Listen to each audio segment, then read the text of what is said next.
السلام علیکم۔ آج پھر میری صبح آنکھ کھلی تو میں نے کمرے سے باہر نکل کر دیکھا میرا 50 سالہ نوکر کچن میں کھڑا ناشتہ بنا رہا تھا۔ میں بے چینی سے ادھر ادھر ہونے لگی۔ وہ بظاہر عام سا مرد تھا جو بہت سنجیدگی سے اپنا کام کرتا تھا اور کام ختم ہوتے ہی اپنے کوارٹر میں چلا جاتا، مگر میرا دل اس مرد کی طرف مائل ہوتا جا رہا تھا۔ میں بمشکل 22 برس کی لڑکی تھی۔ میں بہت خوبصورت لڑکی تھی جو اس گھر میں اس ملازم کے ساتھ اکیلی رہتی تھی۔ میرا لباس آزادانہ ہوتا تھا۔ اگر اس مرد کی جگہ کوئی اور ہوتا تو اپنا دل ہار چکا ہوتا، مگر میرا وہ ملازم میری طرف بالکل دیکھتا تک نہیں تھا اور یہی بات مجھے بے چینی میں مبتلا رکھتی تھی۔ اس وقت بھی میں بے باک لباس میں موجود تھی۔ میں نے کپڑے بدلنے کی زحمت نہیں کی اور اسی حلیے میں ہی کچن میں پہنچ گئی۔ میں اس مرد کو جتنا بھی اپنی طرف متوجہ کرنے کی کوشش کرتی وہ ہر بار نظر انداز کر دیتا، حالانکہ اس بڑے سے گھر میں میرے اور اس کے علاوہ اور کوئی موجود نہیں ہوتا تھا۔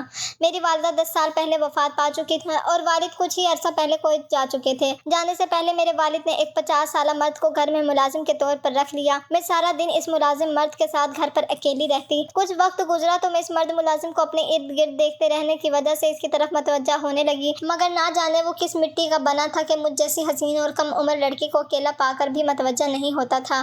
میں نے اسے اپنی طرف مائل کرنے کی جتنی کوشش کی ہر بار ناکام رہی۔ آج پھر میں جان بوجھ کر ایسا لباس پہن کر اس کے سامنے آ گئی تھی اور اسے بولی کہ مجھے ناشتہ بنا دو جلدی سے۔ وہ ایک نظر مجھے دیکھ کر نظریں جھکا گیا اور بولا کہ میں آپ کے لیے ناشتہ ہی تیار کر رہا تھا۔ مجھے اس کی اتنی فرما برداری پر غصہ آنے لگتا تھا۔ اچانک مجھے خیال آیا کہ میں ہر بار تب اس کے سامنے جاتی ہوں جب وہ کسی کام میں مصروف ہوتا ہے، تو وہ بآسانی مجھ پر نظر انداز کر کے اپنا کام میں مگن ہو جاتا ہے۔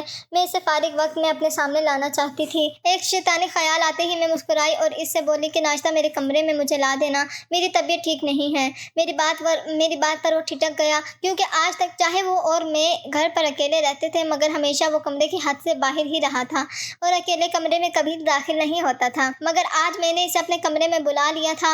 میں کمرے میں جاتے ہوئے یہی سوچ رہی تھی کہ وہ مرد ہی تھا، چاہے جتنا بھی مضبوط ہو، مجھ جیسی حسین لڑکی کو نظر انداز نہیں کر پائے گا۔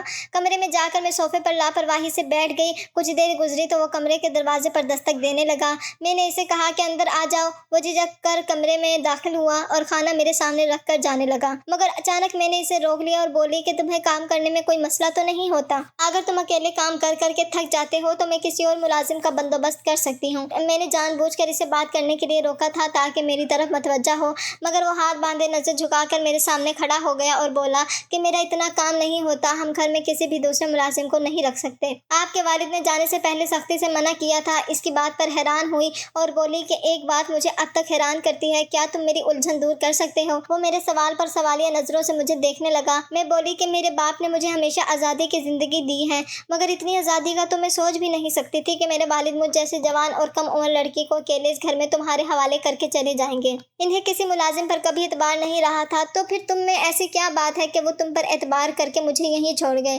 میرے سوال پر وہ کچھ دیر خاموش رہا، پھر سنجیدگی سے بولا کہ یہ تو آپ کے والد بتا سکتے ہیں، میرا کام آپ کی حفاظت کرنا اور گھر کی رکھوالی کرنا ہے، اور وہ میں کر رہا ہوں۔ اگر آپ کو مجھ سے کوئی شکایت ہو تو آپ مجھے بتائیے گا۔ وہ یہ بول کر جانے کی کوشش کر رہا تھا کہ میں اچانک بولی کہ مجھے تم سے بہت شکایات ہیں۔ وہ اس بات پر تھوڑا پریشان ہو گیا۔ میں بہت سخت لہجے میں بول رہی تھی اور ہر وقت اس کی عمر کا لحاظ کیے بغیر اس پر رعب جھاڑتی تھی۔ وہ میری بات پر پریشان ہو گیا۔ اسے لگا کہ میں اس کے کام سے خوش نہیں ہوں، جبکہ میں تو کچھ اور ہی سوچ رہی تھی۔ وہ پریشانی سے بولا کہ کیا شکایت ہے؟ میں تو پوری کوشش کرتا ہوں کہ آپ کو کسی چیز کی کمی محسوس نہ ہو۔ میں اسے بولی کہ مجھے رات کو اس گھر میں اکیلے ڈر لگتا ہے۔ میں چاہتی ہوں میں اپنے ساتھ کوئی ملازمہ رکھ لوں۔ میں اکیلی اب گھر کے اندر نہیں رہ سکتی اور تم کام کر کے کوارٹر میں چلے جاتے ہو۔ میرے مطالبے پر وہ سوچ میں مبتلا ہو گیا تھا۔ میں جان بوجھ کر اسے زیادہ وقت اپنے کمرے میں روکے ہوئی تھی۔ مجھے یقین تھا کہ وہ زیادہ دیر میرے حسن سے نظر نہیں چرا پائے گا۔ کھانا میرے سامنے ویسے ہی رکھا ہوا تھا اور میری توجہ اس ملازم پر تھی۔ ابھی ہمیں 2 منٹ ہی ہوئے تھے کہ میری نظر اس کے چہرے سے ہوتے ہوئے نیچے گئی تو مجھے جھٹکا سا لگا۔ میں ہکا بکا سی اسے دیکھنے لگی تھی۔ میری نظروں کا مرکز دیکھ کر وہ شرمندہ ہوا اور خیفت سے بدلتے ہوئے بولا کہ آپ یہ بات اپنے والد سے کر لیجیے گا۔ ایسا بول کر وہ تیزی سے کمرے سے نکل گیا، جبکہ میں اپنی جگہ جمی بیٹھی رہ گئی۔ وہ مرد بظاہر جو نظر آتا تھا ویسا نہیں تھا۔ میں سوچ میں مبتلا ہو گئی۔ مجھے سب بھول گیا تھا۔ میرے دماغ سے وہ منظر نہیں جا رہا تھا۔ میں شرمندگی سے زمین پر گڑ گئی تھی۔ میں نے چھپ چھپ کر اس پر نظر رکھنا شروع کر دی۔ اگلے روز بھی اسی طرح میں نے اسے کمرے میں بلانے کی کوشش کی تو وہ صاف ٹال گیا۔ مجھ سے بولا کہ میں نے بازار سے سودا لینے جانا ہے، اس لیے آپ ناشتہ یہیں پر کر لیجیے۔ مجھے اس کے جواب نے حیران کیا تھا، مگر اب جانے کیوں میں اس پر حکم نہیں چلا سکتی تھی۔ تبھی ایک روز رات کے وقت میری آنکھ کھلی تو میں اس ملازم کا خیال آنے پر بستر سے نکلی اور کمرے سے نکل گئی۔ میں اس ملازم کے کوارٹر میں جا کر دیکھنا چاہتی تھی کہ وہ کیسے زندگی بسر کر رہا تھا۔ میں جانتی تھی وہ کوارٹر میں اکیلا رہتا تھا۔ میں اس کی شخصیت کا راز جاننا چاہتی تھی۔ ابھی میں نے کوارٹر کی جانب قدم بڑھائے تھے کہ میں نے دیکھا وہ اپنے کوارٹر سے نکل کر بہت رازداری سے بند کر رہا تھا۔ ابھی رات گہری ہوئی تھی، اس وقت اسے اپنے کمرے میں آرام کرنا چاہیے تھا، مگر وہ اپنے کمرے سے نکل کر جانے کہاں جا رہا تھا۔ میں چھپ کر اسے دیکھنے لگی، تبھی وہ قدم بڑھا کر گھر کے اندر داخل ہوا۔ میں چونک گئی۔ وہ دبے قدموں سے میرے کمرے کی جانب جا رہا تھا، پھر اس نے آہستگی سے میرے کمرے کا دروازہ کھولا، کمرے میں داخل ہو گیا۔ میری روح فنا ہو گئی۔ اب وہ یقیناً جان لیتا کہ میں کمرے میں نہیں ہوں۔ میں گھبرائی ہوئی سی تیزی سے کچن کی طرف بڑھی اور لائٹ جلا کر پانی پینے کے لیے بڑھنے لگی۔ میری توقع کے عین مطابق تھوڑی دیر بعد وہ پریشان سا مجھے تلاش کرتا ہوا کچن میں پہنچ گیا اور پھر مجھے دیکھ کر سکون کا سانس بھرتا ہوا بولا کہ آپ یہاں کیا کر رہی ہیں؟ میں آپ کو کمرے میں نہ پا کر پریشان ہو گیا تھا۔ میں نے چونک کر اسے دیکھا اور اسے بولی کہ تم میرے کمرے میں مجھے دیکھنے کیوں گئے تھے؟ میرے سوال پر وہ گڑبڑا گیا۔ اچانک اسے احساس ہوا تھا کہ وہ میرے سامنے کیا بات کر گیا ہے۔ وہ گھبرا کر بات بدلتے ہوئے بولا کہ میں تو آپ سے یہی پانی کا پوچھنے آیا تھا۔ میں پانی کا جگ رکھنے گیا تھا تو سوچا کہ آپ کو پانی کی بوتل دے آؤں۔ میں نے ٹھٹک کر اسے دیکھا کیونکہ میں تو پانی کے جگ کا صرف بہانہ کر رہی تھی، ورنہ میرے کمرے میں پانی موجود تھا۔ مجھے اس شخص پر شک ہونے لگا۔ خاموشی سے وہ اپنے کوارٹر کی جانب بڑھ گیا۔ میں بھی اپنے کمرے میں گئی اور دروازہ بند کر کے تھوڑی دیر اس کے بارے میں سوچتی رہی۔ آج سے پہلے میں نے اسے صرف محتاط انداز میں گھر کا کام کرتے ہوئے دیکھا تھا۔ وہ دن میں بھی میرے کمرے میں کبھی داخل نہیں ہوا تھا۔ میں اپنے کمرے کی صفائی بھی خود کرتی تھی۔ اتنا محتاط رہنے والا شخص رات کے وقت میرے کمرے میں کیا کرنے آیا تھا؟ میں اس کی توجہ چاہتی تھی مگر اس بار پریشان ہو گئی تھی۔ رات تو تقریباً انہی سوچوں میں گزر گئی۔ اگلی صبح بھی میں اس پر غور کرتی رہی۔ مجھے وہ ایک پراسرار شخص لگ رہا تھا۔ وہ آج بھی میرے سامنے ویسے ہی نظریں جھکا کر احتیاط سے بات کر رہا تھا اور مجھے کھانا دے کر گھر کا کام کرتے ہی وہ اپنے کوارٹر میں چلا گیا۔ اگلی رات میں لاشعوری طور پر جاگ کر پہلو بدلتی رہی۔ میں نے سوچ لیا تھا اگر اس بار وہ کمرے میں آیا تو میں اس سے سوال کروں گی تاکہ اسے پتہ چلے میں اس کی اصلیت جان چکی ہوں۔ وہ مجھے راتوں کو سویا ہوا پا کر کیا کرنے آتا تھا؟ ابھی میں یہی سوچ رہی تھی کہ تھوڑی دیر بعد مجھے اپنے کمرے کے دروازے کے پاس قدموں کی چاپ محسوس ہوئی۔ میں جلدی سے سونے کی اداکاری کرنے لگی۔ تھوڑی دیر بعد دروازہ کھلا اور وہ ملازم میرے کمرے میں داخل ہوا۔ میں سونے کی اداکاری کرتے ہوئے اندر ہی اندر ڈر رہی تھی۔ سچ تو یہ تھا کہ میں کوئی بدکار یا بے باک لڑکی نہ تھی۔ اس ملازم میں بہت کشش محسوس ہوتی تھی، اس لیے میں اس کی توجہ حاصل کرنے کی بے ضرورت سی کوششیں کرتی تھی، مگر میں یہ سوچ بھی نہیں سکتی تھی کہ وہ میری عزت پر ہاتھ ڈالے یا اکیلے بن کا فائدہ اٹھائے۔ اب بھی میں اکیلے کمرے میں پڑی تھی اور اسے بستر کی طرف آتا ہوا محسوس کر کے ڈر رہی تھی۔ مجھے اپنے باپ پر افسوس ہو رہا تھا جو اپنی جوان بیٹی کو غیر مرد کے حوالے کر گیا تھا اور اس پر اتنا اعتبار کیا ہوا تھا کہ گھر میں اور کوئی بھی ملازم نہیں رکھنے دیا۔ وہ ملازم بستر کے قریب آیا، پھر رک گیا۔ میرا دل خوف سے لرز رہا تھا مگر اس کی اگلی حرکت نے مجھے حیرت سے سکتہ زدہ کر دیا۔ کچھ دیر بعد وہ گیا تو میں گمسم سی پڑی رہ گئی تھی۔ اگلی صبح جاگ کر میرا دماغ سوچوں میں الجھا ہوا تھا۔ اس ملازم نے مجھے کھانا دینے کے لیے اچانک مخاطب کیا تو میں بری طرح ڈر گئی اور گھبرا کر اسے دیکھنے لگی۔ وہ میری حرکت پر ٹھٹک کر مجھے دیکھنے لگا۔ میں جلدی سے بولی کہ مجھے بھوک نہیں ہے، تم کھانا رکھ دو، میں کچھ دیر تک خود کھا لوں گی اور تم چلے جاؤ۔ میں اسے ایسا بول کر تیزی سے اپنے کمرے میں گئی اور دروازہ بند کر لیا۔ میں پہلے کی طرح اس کی موجودگی میں نارمل نہیں رہ پا رہی تھی۔ مجھے بار بار اس ملازم کی میرے ساتھ کی جانے والی حرکت یاد آ رہی تھی۔ اگلی رات بھی وہ ملازم اسی طرح کمرے میں داخل ہوا اور میرے بستر کے قریب آیا۔ میں سونے کی اداکاری کرتی رہی، حالانکہ مجھے چاہیے تھا کہ میں اس سے سوال کرتی، اس سے پوچھتی کہ وہ رات بھر کیا کرتا رہتا ہے، مگر میں سوال نہیں کر پائی تھی۔ میں جو چھوٹی چھوٹی بات پر اس پر حق جتاتی تھی، اسے حکم دیتی تھی، یہاں سب دیکھ کر بھی سوال نہیں کر پائی تھی۔ اب روزانہ یہی سب چلنے لگا تھا۔ میرے والد کے فون آتے تو میں سب اچھا ہی بول دیتی تھی، مگر دن بدن میری پریشانی بڑھنے لگی۔ ایک رات اسی طرح وہ ملازم میرے کمرے میں رکنے کے بعد جب جاگنے لگا تو میں دبے پاؤں اٹھ کر اس کے پیچھے گئی اور تب دیکھا کہ وہ گھر سے نکلتا ہوا اپنے کوارٹر میں جانے کی بجائے بیرونی گیٹ کی طرف گیا تھا۔ میں یہ دیکھ کر ٹھٹک گئی۔ وہ رات کے وقت جانے کہاں جا رہا تھا؟ میں رات بھر اس کا انتظار کرتی رہی مگر واپس وہ نہیں آیا تھا۔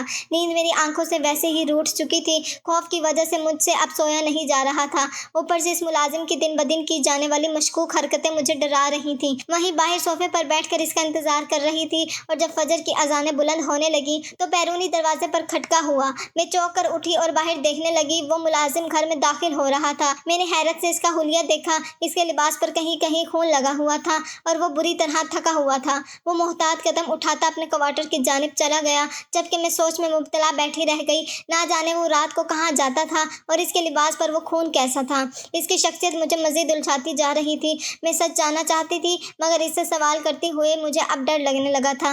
جب تک میں نے رات کو جا کر اس کا وہ روپ نہیں دیکھا تھا میں مطمئن رہتی تھی اور مجھے لگتا تھا کہ وہ ایک بے ضرورت سا ملازم ہے، مگر میں اس کو جب رات کو مشکوک حرکتیں کرتی دیکھ چکی تھی مجھے اسے خوف آنے لگا تھا۔ اس کا روزانہ رات کے وقت وہی معمول تھا، وہ پہلے کمرے میں آتا اور پھر گھر سے نکل جاتا، اور جب وہ فجر کے وقت گھر واپس آتا تو بری طرح تھکا ہوا ہوتا اور اس کے بعد کپڑے بھی خراب ہوتے۔ اس کے لباس پر لگے خون کے چھینٹے مجھے خوف میں مبتلا کر رہے تھے۔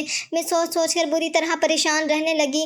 میں فطرتاً حساس لڑکی تھی، گویا میری والدہ حیات نہ تھی، مگر میرے والد نے مجھے نازوں سے پالا تھا اور کبھی کسی چیز کے لیے پریشان نہیں ہونے دیا تھا۔ اب جب سے میں نے اس ملازم کا الجھا ہوا رویہ دیکھا تھا سوچ سوچ کر میرا دماغ پھٹنے والا ہو رہا تھا۔ میرا چین سکون برباد ہو گیا تھا جس کی وجہ سے میں بیمار ہونے لگی تھی۔ ایک روز میرے والد نے فون کر کے مجھ سے میری طبیعت کے بارے میں پوچھا تو میں رو پڑی اور اپنے والد سے بولی کہ مجھے گھر میں اور ملازمین چاہیے، میں یہاں اکیلے اس مرد کے ساتھ نہیں رہ سکتی۔ والد مجھے سمجھانے لگے، بولے کہ دنیا کا تمہیں نہیں پتہ۔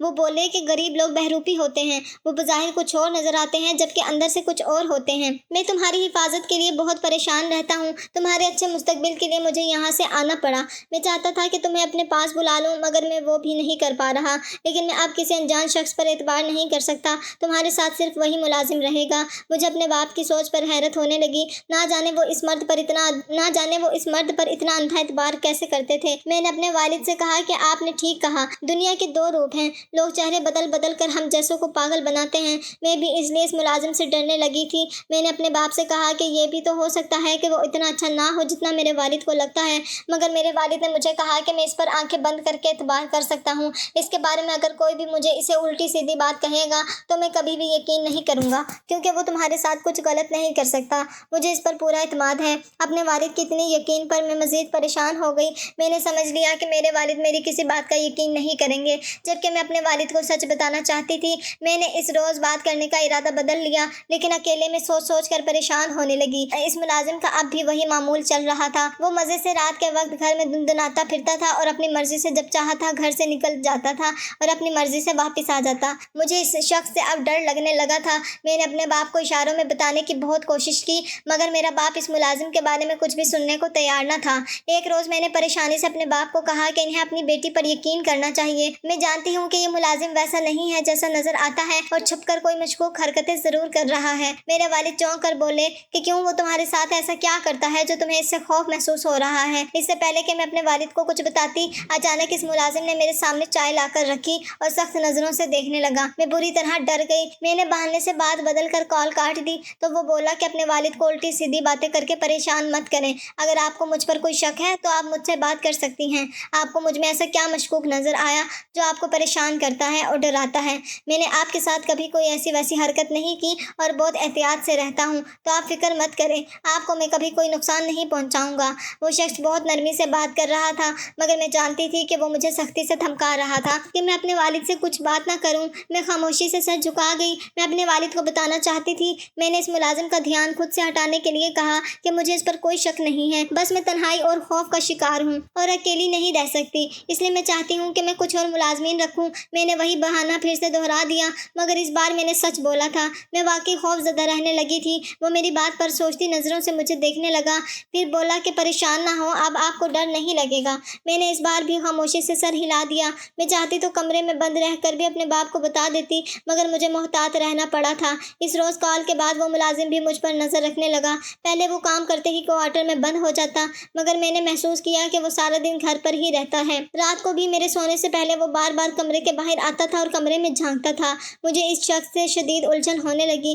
بے بس سے میں گھٹ گھٹ کر روتی رہتی تھی۔ نہ میں اپنے باپ کو کچھ بتانے کی ہمت کر سکی، نہ اس ملازم سے جان چھڑوا سکتی تھی۔ مجھے ایسا لگنے لگا جیسے وہ ملازم پوری طرح مجھے اپنے قابو میں کر چکا تھا۔ مگر انہی دنوں اچانک میرے باپ نے مجھے خوشی کی خبر سنائی کہ وہ پاکستان آ رہا ہے۔ میں یہ سن کر خوش ہو گئی۔ میں چاہتی تھی کہ میرا باپ آئے تو سامنے بیٹھ کر اپنے باپ کو سب سچ بتاؤں، اور اس بار میں بھی سوچ سکتی تھی کہ میں اپنے باپ کو پاکستان میں روک لوں گی۔ اب میں مزید اکیلی نہیں رہ سکتی۔ میرا مرد کی توجہ پانے کا شوق بھی ہوا ہو چکا تھا۔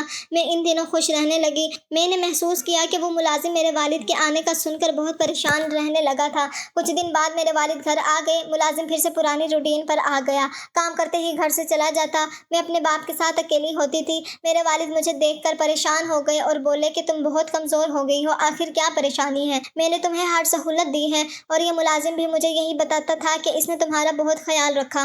مجھے اس کی بات پر یقین ہے، مجھے کوئی شک نہیں، اس نے یقیناً تمہارا خیال رکھا ہوگا۔ پھر کیا بات ہے کہ تم اتنی کمزور ہوتی جا رہی ہو؟ اپنے باپ کی بات پر میں نے انہیں افسوس سے دیکھا۔ وہ اس وقت بھی بار بار مجھے یقین دلا رہے تھے کہ وہ ملازم بہت اچھا ہے۔ میں نے اپنے باپ سے کہا کہ میری پریشانی یہی ملازم ہے، میں اس کے ساتھ خوش نہیں رہ سکتی، وہ مجھے پریشان کرتا ہے، راتوں کو ڈراتا ہے۔ میرے والد نے حیرت سے مجھے دیکھا اور بولے کہ بیٹا تم غلط بیانی مت کرو، میں جانتا ہوں ایسا نہیں ہے۔ میں نے کہا وہ عجیب انسان ہے۔ میں نے والد سے کہا کہ وہ ایسا ہی ہے، وہ روزانہ رات کو میرے کمرے میں آتا ہے جب میں سو جاتی ہوں۔ میری بات پر میرے والد کو جھٹکا لگا، میں رونے لگی اور جان بوجھ کر الٹی سیدھی کہانیاں بنانے لگی۔ میں چاہتی تھی کہ اپنے والد کو کسی طرح اس ملازم سے دور کر دوں، کیونکہ وہ اچھا انسان نہیں تھا۔ یہ سچ ہی تھا کہ وہ روزانہ میرے کمرے میں آ رہا تھا اور میری بے بسی یہ تھی کہ نہ میں اسے روک پا رہی تھی اور نہ ہی میں کسی کو بتا سکتی تھی۔ وہ مطمئن تھا کہ شاید میں اس بات سے انجان ہوں، حالانکہ میں اس کی بات جان چکی تھی۔ میری باتوں نے میرے والد کو بری طرح پریشانی کا شکار کر دیا تھا۔ وہ بولے کہ مجھے معاف کرنا بیٹی، میں نے اس پر اندھا اعتبار کیا، میں نہیں جانتا تھا کہ وہ اتنا گر سکتا ہے۔ میرے والد کو ابھی تک یقین نہیں آ رہا تھا۔ غم زدہ سے بار بار مجھ سے بولتے کہ شاید تمہیں غلط فہمی ہوئی ہو، شاید ایسا کچھ نہ ہو، مگر میں نے اپنے باپ کو یقین دلایا کہ یہی سچ ہے۔ میری بات نے میرے والد کو اتنا پریشان کیا کہ وہ اسی روز طبیعت خراب کر کے ہسپتال پہنچ گئے۔ میں اپنے باپ کے لیے رو رہی تھی، وہ میرا واحد سہارا تھے، اگر انہیں کچھ ہو جاتا تو میں کبھی زندہ نہ رہ پاتی۔ میں اپنے باپ کے لیے رو رہی تھی جب اچانک وہ ملازم میرے پاس آیا اور سنجیدگی سے بولا کہ کیا آپ نے اپنے والد سے کوئی ایسی واسی بات کی ہے جس پر وہ پریشانی کا شکار ہو کر اس حال کو پہنچ گئے ہیں؟ میں اس کے سوال پر گھبرا کر بولی کہ وہ میرے والد ہیں، میں جب چاہوں ان سے بات کر سکتی ہوں۔ وہ اچانک غصہ ہو گیا اور بولا کہ تمہیں میں نے پہلے بھی سمجھایا تھا کہ سوچ سمجھ کر بولا کرو، تمہارے والد دل کے مریض ہیں، بہت بیمار رہتے ہیں۔ تمہیں بتا دوں کہ ایسی پریشانی کی باتیں ان کی جان بھی لے سکتی ہیں۔ اگر وہ باپ مر گیا تو پھر تم کس سے یہ باتیں کرو گی؟ وہ نہ جانے کیوں اتنا غصہ ہو رہا تھا، جبکہ میں یہ سن کر گھبرا گئی کہ میرا باپ دل کا مریض بن چکا تھا۔ میرے والد 10 دن بعد بہتر ہو کر گھر آئے تو میں گمسم سی ہو گئی اور ان سے بولی کہ میں نے آپ سے سب جھوٹ بولا تھا، ایسا ویسا گھر میں کچھ نہیں ہوا، بس میں چاہتی ہوں کہ آپ میرے ساتھ رہیں اور واپس کویت نہ جائیں۔ میں اپنے باپ کو یقین دلانے کی کوشش کر رہی تھی، مگر میرا باپ بولا کہ تم میری طبیعت کی وجہ سے گھبرا رہی ہو تو بات مت بدلو، میں اس ملازم سے ضرور سوال کروں گا اور اسے گھر سے نکال دوں گا۔ مجھے اب بھی یقین نہیں آتا کہ وہ اتنی گری ہوئی حرکتیں کرتا رہا ہے۔ دنیا میں مجھے تمہارے لیے سب سے زیادہ اسی پر اعتبار تھا اور اس نے میرا مان توڑا ہے۔ میں اپنے باپ کی باتوں سے پریشان ہونے لگی، وہ بری طرح ٹینشن کا شکار ہو گئے۔ میرے والد اس ملازم سے بات کرنا چاہتے تھے اور وہ مجھے ڈر تھا کہ اگر میرے والد نے اس سے بات کرنے کی کوشش کی تو وہ انہیں نقصان پہنچا دے گا۔ میں نے اپنے باپ کو روکنے کی بہت کوشش کی، مگر میرے باپ نے میری ایک نہیں سنی۔ ایک روز میرے والد نے مجھے ضد کر کے شاپنگ کے لیے بھیجا تو گھر سے نکل کر مجھے بار بار یہی خیال آنے لگا کہ پیچھے میرا باپ اس ملازم کے ساتھ اکیلا ہوگا، یقیناً اس سے سوال کرے گا تو وہ ملازم میرے باپ کو نقصان پہنچا دے گا۔ یہ سوچ سوچ کر میں پریشان ہوئی اور شاپنگ پر جانے کی بجائے واپس گھر چلی گئی۔ میری توقع کے مطابق میرے والد کے کمرے سے بولنے کی آوازیں آ رہی تھیں، وہ غصے میں تھے اور اس ملازم سے بحث کر رہے تھے، مگر تب میرے والد نے جو باتیں کی وہ میرے سر پر چھت گرا گئی تھیں۔ میرے والد اس ملازم سے بول رہے تھے کہ تم جانتے بھی ہو کہ وہ تمہاری اپنی بیٹی ہے، تم اپنی بیٹی کے ساتھ ایسا کیسے کر سکتے ہو؟ تم رات کے وقت اس کے کمرے میں کیوں جاتے تھے؟ میں تو اس جملے پر ہکا بکا رہ گئی، میں اسی ملازم کی بیٹی تھی۔ مجھے اب اندازہ ہوا کہ میرے باپ کو اس ملازم پر سب سے زیادہ اعتبار کیوں تھا۔ اس ملازم نے میرے والد کو جو سچ بتایا وہ مجھے شرمندہ کر گیا۔ وہ بولا کہ میں صرف اس کے کمرے میں اس کے سونے کی یقین دہانی کرنے جاتا تھا، اسے چیک کر کے واپس لوٹ آتا تھا۔ وہ ملازم سچ بول رہا تھا، روزانہ گھر سے باہر جاتا تھا، وہ شاید یہی بات چھپانا چاہتا تھا، اس لیے میرے سوئے ہوئے ہونے کی یقین دہانی کرتا تھا، مگر حیرت اس بات پر تھی کہ وہ گھر سے باہر کیوں جاتا تھا۔ تب میرے والد کے سوال پر وہ بولا کہ میں رات کے وقت جا کر ایک کسائی کے جانور ذبح کرتا ہوں اور خال وغیرہ اتارتا ہوں۔ اس کام کی خبر میرے والد کو نہ تھی، اس لیے وہ چھپائے رہا۔ میرے والد غصہ ہوئے اور بولے کہ بچی کو گھر اکیلا چھوڑ کر تم جاتے رہے، تمہیں پیسے کا اتنا لالچ کیوں ہے؟ اس پر وہ بولا کہ میرا گھرانہ بہت بڑا ہے، جوان بیٹے کی موت کے بعد سے اس کے معصوم بچوں کو بھی خود پالتا ہوں اور میری اپنی بیٹیاں بھی ہیں۔ مجھے تو میری بے اولاد ماں باپ نے گود لے لیا تھا، مگر میرے اوپر میرے بہن بھائی بھی تھے۔ میرے والد اسے گھر پر کام کرنے کے ڈھیروں روپے دیتے تھے، پھر بھی میری خاطر والد ان سب بچوں کے لیے دن رات محنت کر رہے تھے۔ مجھے یاد آیا کہ اس روز جب میرے حقیقی والد میرے کمرے میں آئے تھے تو انہیں دیکھتے ہوئے جب میری نظر نیچے گئی تھی، ان کے پیر دیکھ کر میں ٹھٹک گئی تھی۔ ان کے پیر بہت بری حالت میں تھے اور جوتے اتنے بوسیدہ تھے کہ وہ مشکل سے پیروں میں اٹکے تھے۔ میں تو اب شرمندہ ہوئی تھی۔ ہم لوگ اپنے ملازمین کو ان کی تنخواہ دے کر فارغ ہو جاتے کرتے ہیں اور کبھی یہ نہیں پوچھتے کہ وہ کس حال میں ہیں۔ میں اپنے حقیقی باپ کو ذلیل کرتی رہی تھی اور مجھے خبر تک نہیں ہوئی تھی۔ آج سب جان کر میں شرمندگی سے اپنی جگہ جمی رہ گئی تھی۔ دوستوں، ایسی ہی سچی کہانی اور سچے واقعات کے لیے ہمارے YouTube چینل کو سبسکرائب کر لیجئے گا۔ انشاءاللہ ملاقات ہوگی ایک نئی کہانی میں، تب تک کے لیے اللہ نگہبان۔